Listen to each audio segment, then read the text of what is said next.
सर्व विद्यार्थ्यांना शुभप्रभात। आज दिनांक आहे 12/1/2021। प्रथम वर्ष कला या विषयाच्या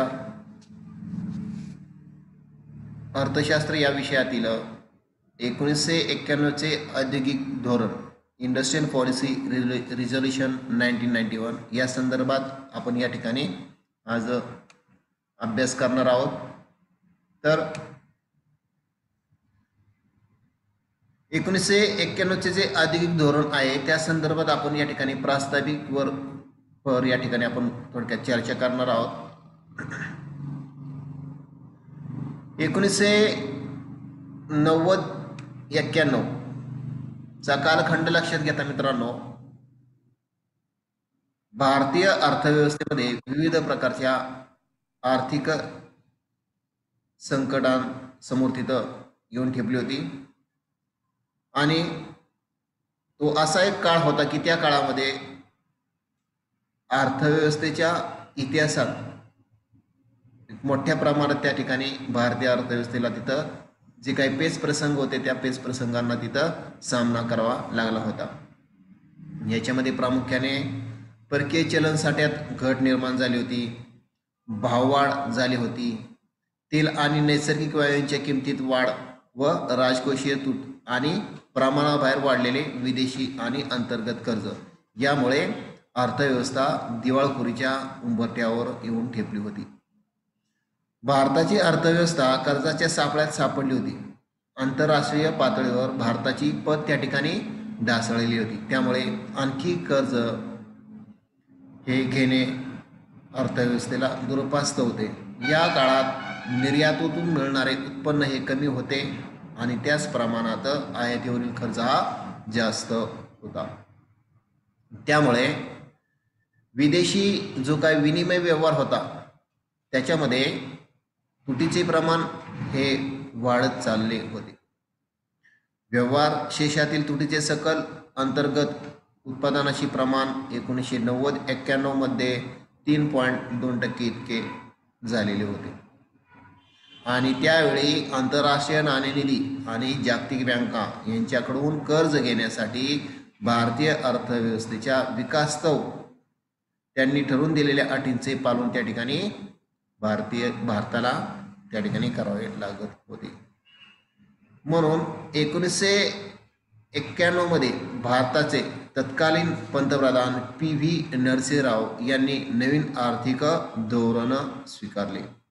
यामध्ये औद्योगिक क्षेत्रासंबंधी उदार धोरण स्वीकारले, त्यात जागतिकीकरण, उदारीकरण व खाजगीकरण या संकल्पनांचा यामध्ये समावेश होता। पूर्वीच्या धोरणातील आयात, परकीय गुंतवणूक, तंत्रज्ञान यांच्याशी संबंधित जाचक अटी व नियम काढून टाकले व मुक्त अर्थव्यवस्थेला या ठिकाणी काय करण्यात आलं, प्राधान्य देण्यात आलं।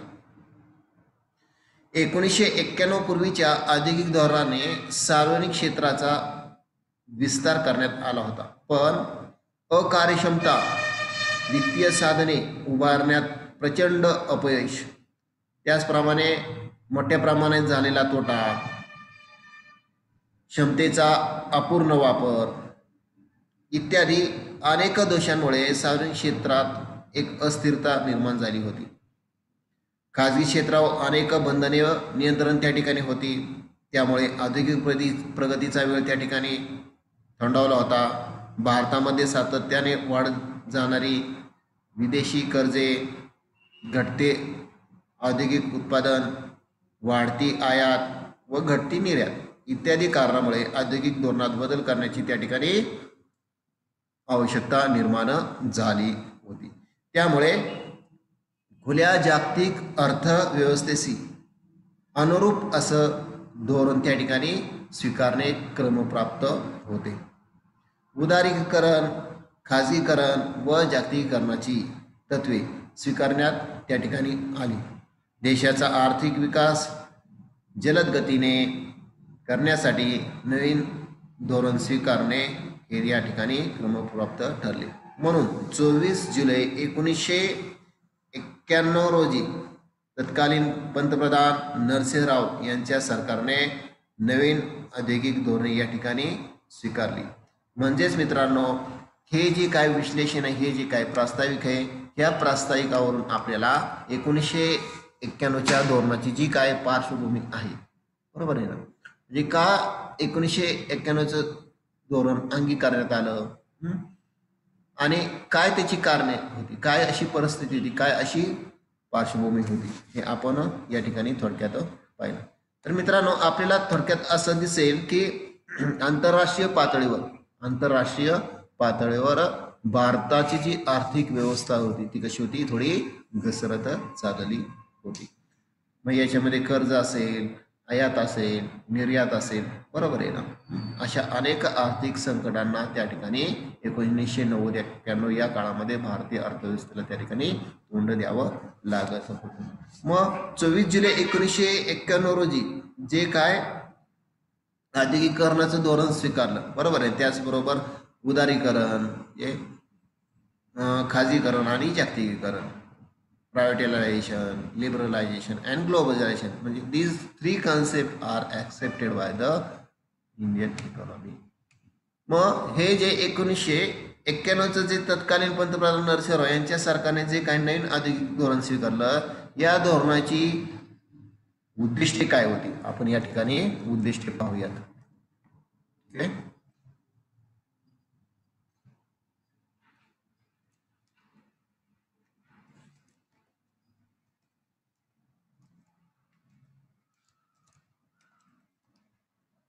उद्दिष्टे याच्यामध्ये पहिलं जे उद्दिष्ट आहे ते औद्योगिक क्षेत्रामध्ये ज्या काय उणिवा होत्या, बरोबर आहे ना, ज्या काय उणिवा होत्या या काय करणे आणि औद्योगिक क्षेत्रातला जो कमकुवतपणा होता तो काय करणे, कमी करणं.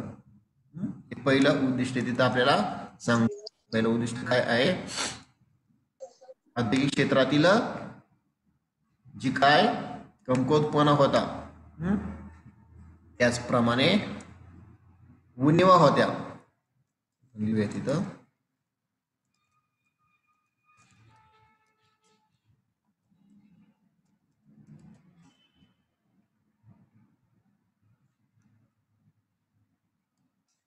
कमी करणे, थोडक्यात कमी करणे. यानंतर दुसरं जे आहे ते काय, एक जागतिक अर्थव्यवस्थेचा एक भाग म्हणून भारतीय अर्थव्यवस्थेचा विकास करणे. म्हणजे ज्याप्रमाणे इतर अर्थव्यवस्था विकसित आहेत किंवा विकसनशील आहेत, ते त्यांचा विकास करीत आहेत, त्या प्रमाणात काय भारताच्या अर्थव्यवस्थेचा त्या ठिकाणी विकास साधने, जागतिक अर्थव्यवस्थेचा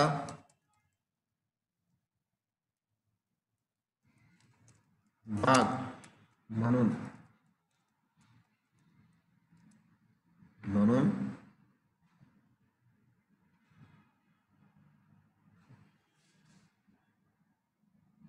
भारतीय अर्थव्यवस्थेचा काय करणे, विकास करणे, अर्थव्यवस्थेचा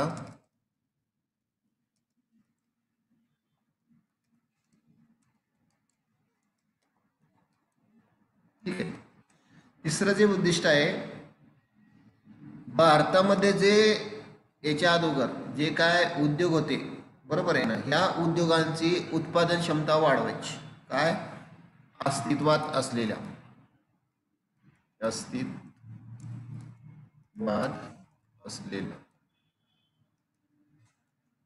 उद्योगांची, बरोबर आहे ना, उद्योगांची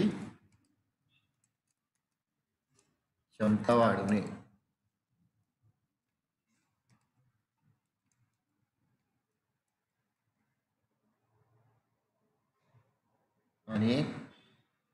आणि काय करणे त्यांना, आणि त्यांना अधिक कार्यक्षम बनवणे, कार्यक्षम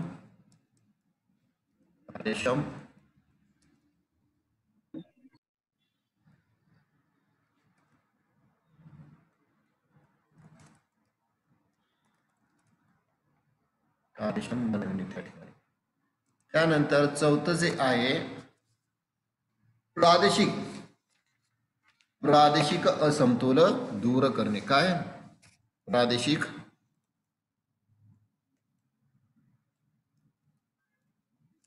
असमतोल दूर करणे. ठीक आहे. म्हणजे देशामध्ये एका विशिष्ट ठिकाणीच काय झालेले आहेत उद्योगधंदे काय झालेले आहेत विकसित झालेले. तर ग्रामीण भाग असेल किंवा नागरी भाग असेल या भागामध्ये काय झाले मित्रांनो इंडस्ट्री झालेली नाही. उदाहरणार्थ आपला नसरापूर भाग आहे बरोबर आहे का नाही, बोर भाग आहे, या बोर भागामध्ये काय झाले मित्रांनो अजून देखील इंडस्ट्री विकसित झालेली नाही. तर काय अशामुळे जो काय प्रादेशिक असमतोल निर्माण झालेले आहे म्हणजे शहरी भागामध्येच इंडस्ट्री त्या ठिकाणी काय झालेली आहे स्थापित झालेली आहे आणि त्या भागाचा विकास होत आहे. पण ग्रामीण भागाचा देखील मित्रांनो ज्या ठिकाणी इंडस्ट्री नाही त्या ठिकाणी ज्या ठिकाणी उद्योग नाही त्या ठिकाणी सुद्धा काय करणे उद्योग व्यवसाय त्या ठिकाणी चालू करणे. पुढचं जे आहे जलद गतीने आर्थिक विकास करणे. आर्थिक विकास करणे. ठीक आहे. पुढचं जे आहे मक्तेदारीच्या संदर्भात कायदा होता. मक्तेदारीचा जो कायदा आहे तो कायदा शिथिल करून देशात स्पर्धेचे वातावरण त्या ठिकाणी निर्माण करणे. मक्तेदारी माहिती आहे ना तुम्हाला मक्तेदारीचा कायदा शिथिल करून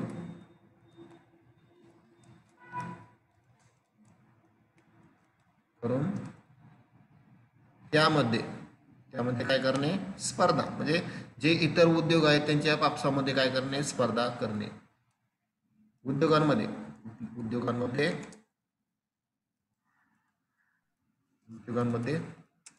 स्पर्धा करणे. ठीक आहे. मक्तेदारी मित्रांनो मक्तेदारी म्हणजे एका विशिष्ट वस्तूचं उत्पादन किंवा सेवेचं उत्पादन एका विशिष्ट उद्योगाकडे संस्थेकडे असतं बरोबर आहे. तर या संदर्भात कायदा शिथिल करणे. उदाहरणार्थ वीज निर्मितीचं जे काय मक्तेदारी कोणाकडे होती एस टी महामंडळाची मक्तेदारी कोणाकडे बरोबर आहे. ही मक्तेदारी ह्याच्यामध्ये काय करणं मित्रांनो ह्याच्यामध्ये शिथिल मध्ये एस टी महामंडळाच्या संदर्भात जर आपण मक्तेदारीचा विचार केला तर त्याच्यामध्ये शिथिल आणून इतर जे काय प्रायव्हेट बस वगैरे आहेत त्यांना त्या ठिकाणी काय करणं उद्योग ते व्यवसाय चालू करण्यास काय करणं थोडंसं परवानगी देणं. त्याचप्रमाणे काही अटी आणि नियमांवर बरोबर आहे ना. त्यामुळं विजेचे म्हणजे महाराष्ट्र MSEB असेल किंवा महापारेषण असेल. ठीक आहे ना. या संदर्भात रिलायन्स सुद्धा काय करीत आहे विजेचा पुरवठा करीत आहे. अलग लक्षात. अशा अनेक उद्योगांमध्ये काय करणे म्हणजे जी काय मक्तेदारी ती मक्तेदारीचं प्रमाण कमी करून त्या ठिकाणी काय करणं जे काही विविध उद्योग आहे त्यामध्ये स्पर्धा निर्माण करणे. पुढचा जो आहे उद्योग क्षेत्रासाठीचा जो परवाना पद्धती होती त्या ठिकाणी काय करणे रद्द करणे. उद्योग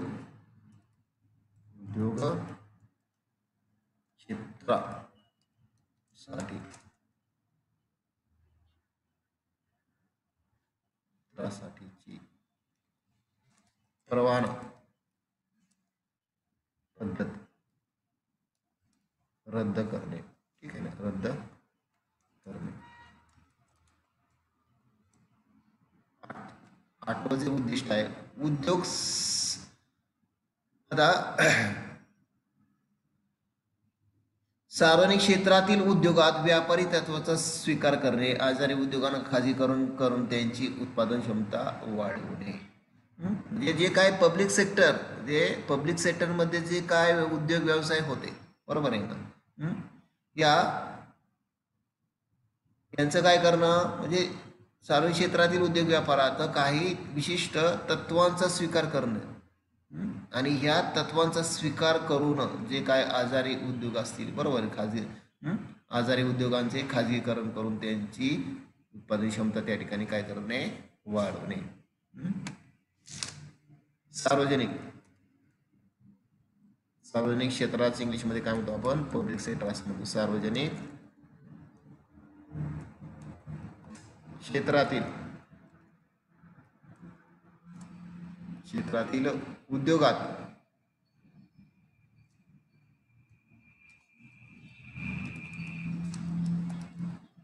व्यापारी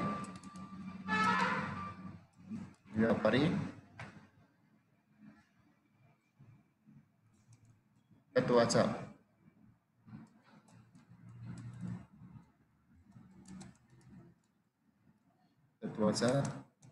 स्वीकार करणे आणि काय करणे, जे आजारी उद्योग आहेत बरोबर आहे ना, या आजारी उद्योगांचं काय करणे, परत पुनर्गठन करणे किंवा आजारी उद्योगांचं काय करणं, म्हणजे सार्वजनिक क्षेत्रामध्ये जे काय आजारी उद्योग होते बरोबर आहे ना, या आजारी उद्योगांचं मित्रांनो काय करायचं, खाजगीकरण करायचं. खाजगीकरण करून या उद्योगांना काय करणं, त्यांची उत्पादन क्षमता त्या ठिकाणी वाढवणे. काय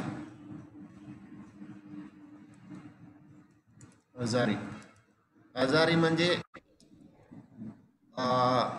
बंद पडण्याच्या मार्गावर आलेले बरोबर आहे ना, असे आजारी म्हणजे अशा बंद पडलेल्या आजारी उद्योगांचं जे सार्वजनिक क्षेत्रात आहे त्यांचं पुनर्गठन करायचं आणि त्यांना परत काय करायचं, त्यांच्यामध्ये स्थिरता आणून त्यांचं काय करायचं, समाजाच्या विकास कामासाठी काय करायचा, उपयोग करायचा. आजारी उद्योगांसाठी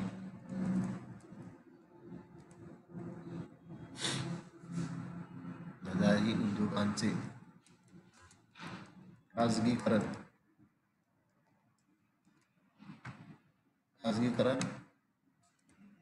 करून त्यांची उत्पादन क्षमता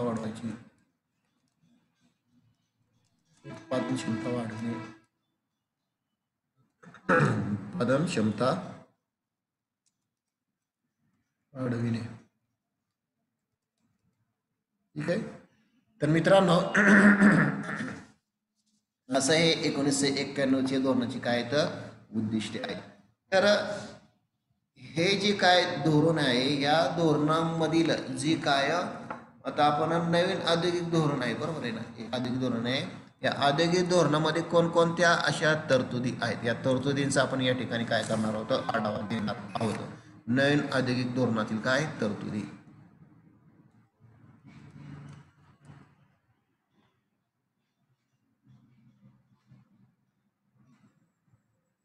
नवीन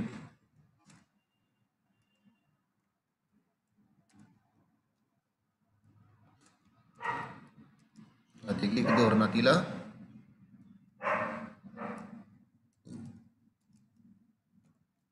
धोरणातील तरतुदी. ठीक आहे. तर याच्यामध्ये पहिली जी तरतूद आहे ती पहिली तरतूद आहे ती कशा संदर्भात आहे, औद्योगिक परवाना पद्धती, इंडस्ट्रियल लायसनिंग पॉलिसी. काय आहे, औद्योगिक परवाना पद्धती.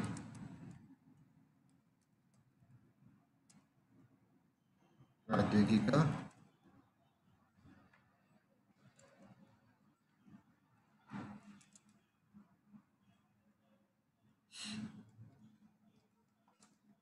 परवाना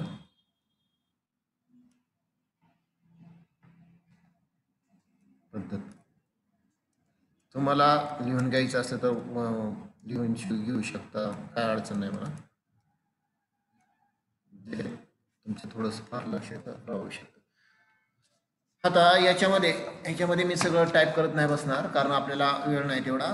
औद्योगिक परवाना काही विशिष्ट उद्योग सोडून गुंतवणुकीचा विचार न करता सर्व उद्योगांसाठी परवाना घेण्याची आवश्यकता नाही. यामध्ये काही बाबींचा आपण या ठिकाणी विचार करणार आहोत.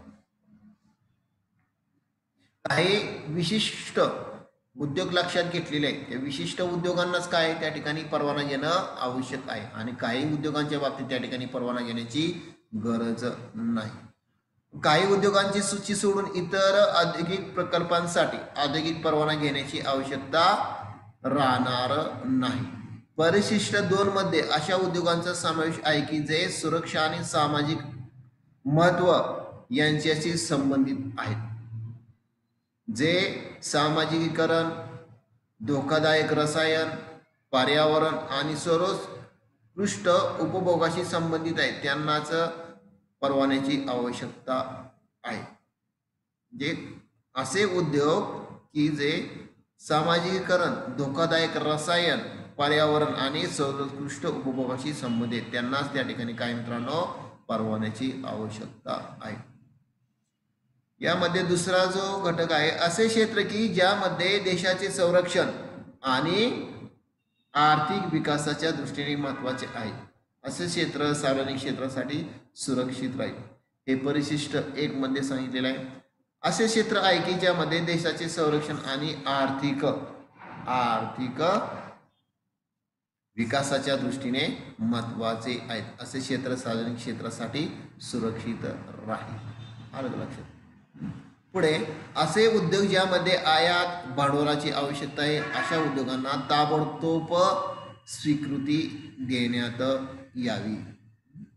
म्हणजे ज्या उद्योगामधून मित्रांनो काय आयात भांडवलाची आवश्यकता आहे म्हणजे त्या ठिकाणी भांडवल निर्मिती लक्षात घेतली गेलेली आहे अशा उद्योगांना काय केलेलं आहे लगेच स्वीकृती देण्यात यावी, ताबडतोब स्वीकृती देण्यात यावी. त्याचप्रमाणे ज्या शहरांची 10 लाखापेक्षा कमी लोकसंख्या आहे, काय ज्या शहरांची 10 लाखापेक्षा कमी लोकसंख्या आहे अशा शहरांमध्ये उद्योग स्थापन करण्यासाठी केंद्र सरकारची परवानगी घेण्याची आवश्यकता नाही.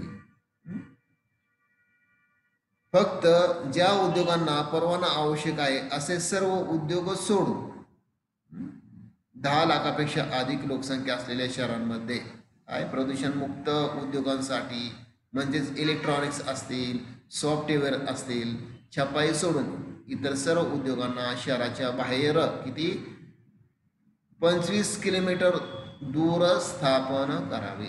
म्हणजे ज्या उद्योगामधून मोठ्या प्रमाणामध्ये काय होऊ शकतं मित्रांनो प्रदूषण होईल आणि त्या शहराची लोकसंख्या 10 लाखापेक्षा जास्त असेल तर असे उद्योग थोडक्यात इलेक्ट्रॉनिक्स सॉफ्टवेअर असतील, बरोबर आहे, छपाई असतील, असे उद्योग शहराच्या 25 किलोमीटरच्या बाहेर बसवले गेले पाहिजे. त्यानंतर चालू स्थिती या ठिकाणी लक्षात घेतली गेलेली आहे. चालू स्थितीत सर्व उद्योगांच्या विस्तारासाठी केल्या गेलेल्या नवीन प्रस्तावावर औद्योगिक परवान्याच्या अटी लागू होती. आता आपण ह्या तरतुदी आहेत म्हणजे कोणत्या एक विशिष्ट अटी या ठिकाणी लक्षात घेण्यासारख्या आहेत. कशा संदर्भात? औद्योगिक परवान्याच्या संदर्भात. त्या ठिकाणी शहराचा आकारमान लक्षात घेतलेला आहे, सुरक्षिततेच्या दृष्टीने लक्ष देण्यात आलेलं आहे. तर आपण या ठिकाणी परिशिष्ट एक आहे त्याच्यामध्ये आपण काय तरतुदी काय घटक समाविष्ट करण्यात आलेले ते आपण पाहूया. परिशिष्ट एक म्हणून रोमन लिपीमध्ये आहे.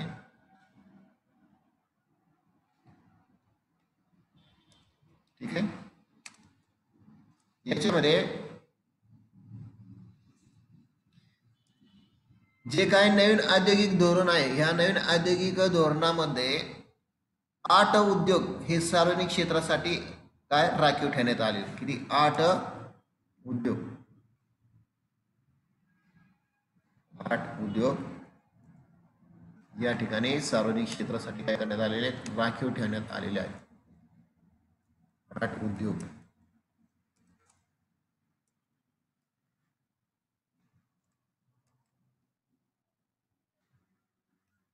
सार्वजनिक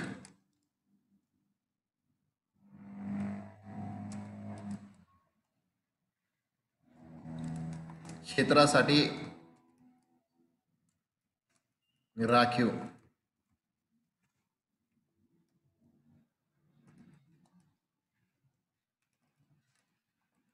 आले.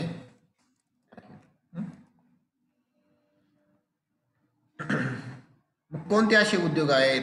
नंबर 1 शस्त्रास्त्रे आणि संबंधित सैन्य सामग्री आणि लढाऊ विमाने. शस्त्रास्त्रे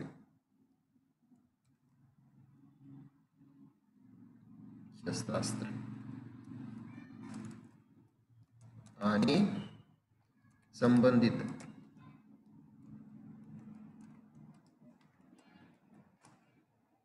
सैन्य सामग्री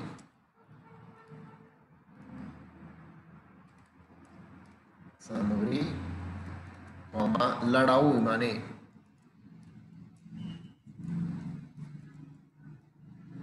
लढाऊ विमाने।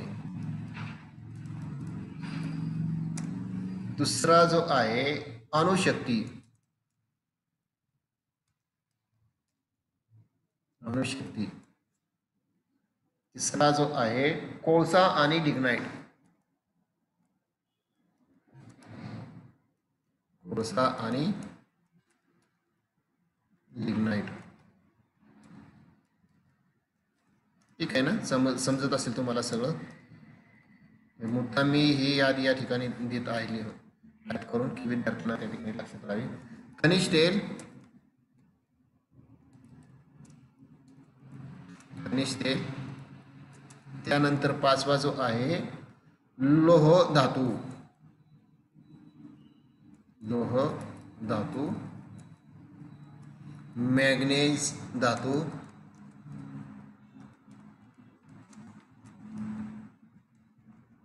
त्यानंतर जिप्सम,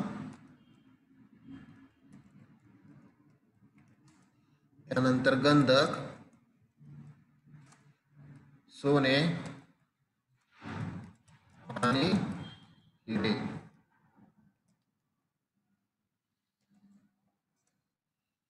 यांच्या खाणी।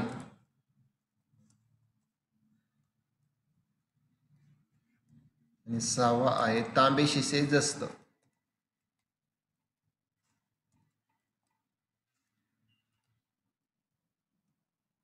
इत्यादींचे उत्पादन, इत्यादींचे उत्पादन। त्यानंतर सातवा जो आहे परमाणु शक्तीमध्ये असलेल्या अणुसूचीतील खनिज,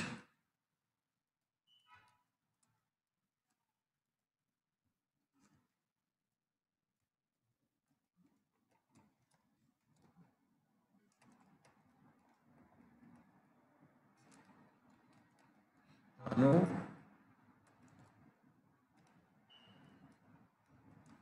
सूची मधील खनिज। ठीक आहे। आणि 8 नंबर आहे रेल्वे परिवहन, काय रेल्वे परिवहन।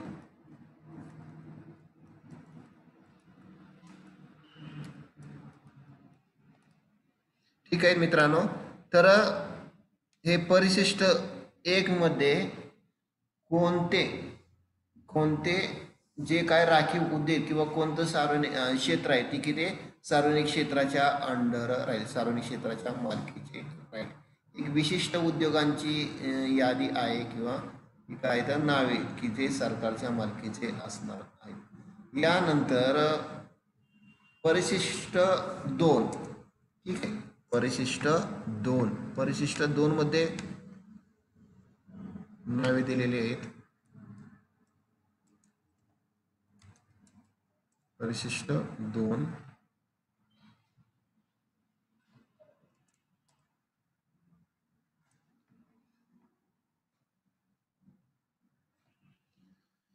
या सूचीमधील उद्योगांना परवाना घेणे आवश्यक आहे। ठीक आहे ना, म्हणजे हे जे काय उद्योग आहेत परिशिष्ट 1 मध्ये हे सरकारच्या मालकीचे असल्याने त्या ठिकाणी परवान्याची काय आवश्यकता सरकारवरच अवलंबून असते, पण ते सरकारच्या मालकीचे असते। परिशिष्ट 2 मध्ये मित्रांनो मात्र परवाना घेणे त्या ठिकाणी आवश्यक असते। मग याच्यामध्ये कोळसा आणि लिग्नाइट असेल, ठीक आहे, पेट्रोलियम आणि संबंधित उत्पादन असेल, अल्कोहोल संबंधित उत्पादन असेल, साखर असेल, प्राण्यांची चरबी आणि तेल असेल, सिगारेट, तंबाखू व त्या संबंधी वस्तू आहेत। त्याचप्रमाणे ॲस्बेस्टॉस आणि ॲस्बेस्टॉसवर अवलंबून असलेल्या वस्तू, प्लायवूड असेल किंवा सजावट केलेले लाकूड, इतर लाकूड वस्तू असतील जसे अणुबोर्ड असेल, मध्यम घनता असलेले फायरबोर्ड, ब्लॅकबोर्ड असतील, कातडी आणि कमावलेली कातडी वस्तू असतील, त्याचप्रमाणे लोकरी वस्तू असतील, मोटार कार असेल, कागद तथा वृत्तपत्र कागद असतील, संरक्षणात्मक साधन सामग्री आणि विमानाच्या सुट्या, इलेक्ट्रॉनिक वस्तू असतील, औद्योगिक धोकादायक वस्तू असतील, त्याचप्रमाणे इतर काही धोकादायक वस्तू असतील, औषध निर्माण असेल किंवा इलेक्ट्रॉनिक मनोरंजन असेल, त्याच्यामध्ये VCR, TV, cassette player, tape recorder, ठीक आहे ना. त्याचप्रमाणे श्वेतवस्तू, रेफ्रिजरेटर, घरगुती भांडी असतील, त्याचप्रमाणे कपडे धुण्याची मशीन असेल, मायक्रोवेव्ह, ओव्हन, एअर कंडिशन.